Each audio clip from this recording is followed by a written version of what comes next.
The Vice President's comments come after the International Monetary Fund concluded initial discussions with the country on Wednesday. The IMF reaffirmed its commitment to support Ghana. Key among the discussions were the need for Ghana to focus on improving fiscal balances in a sustainable way, ensuring credibility of monetary policy and exchange rate regimes, preserving financial sector stability, and designing reforms to enhance growth, create jobs, and strengthen governance. Speaking for the first time following Ghana's return to the IMF, the Vice President said one of the major reasons, apart from the impact of COVID-19, the rippling effect of the Russia-Ukraine war, and the banking sector cleanup, is the growing energy sector debt, which pushed the country to a total debt of over 50 billion cedis. In addition to COVID-19, there are two major items of expenditure that are critical in understanding the evolution of the fiscal deficit and the debt stock. And these two items are the banking sector cleanup and the energy sector excess capacity payments. The excess capacity payments of 17 billion Ghana cedis relate to a legacy of take-or-pay contracts that saddled our economy with annual excess capacity charges of close to $1 billion a year. These were basically contracts to supply energy to Ghana way in excess of our requirements at the time. But we were obligated to pay for the power whether we used it or not.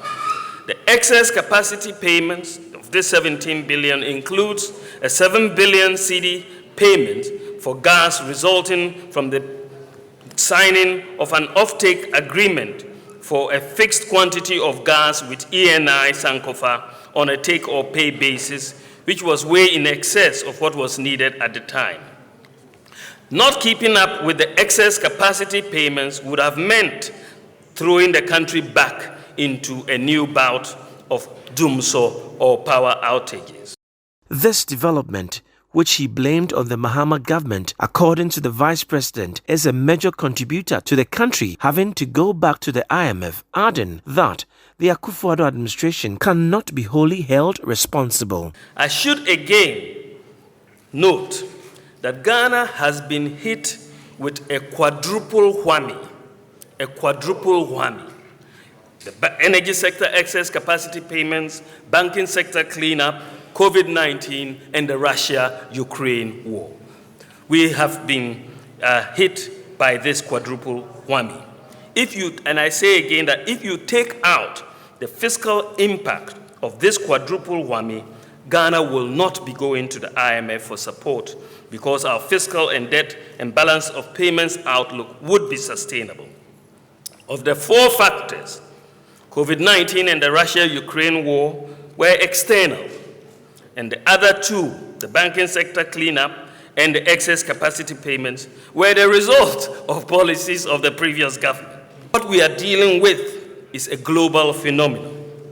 Let me give you an analogy to make my point. If you ask a carpenter to roof your house, and he roofs this house, and suddenly the roof collapses without any rainfall or wind, suddenly you have a collapsing of the roof. Will you not blame the carpenter who did the roofing? Will you not blame the carpenter? But if the carpenter roofs your house and the roof collapses because there's a tornado and a storm which has blown away roofs and windows and walls of many houses, will you blame the carpenter? Will you blame the carpenter?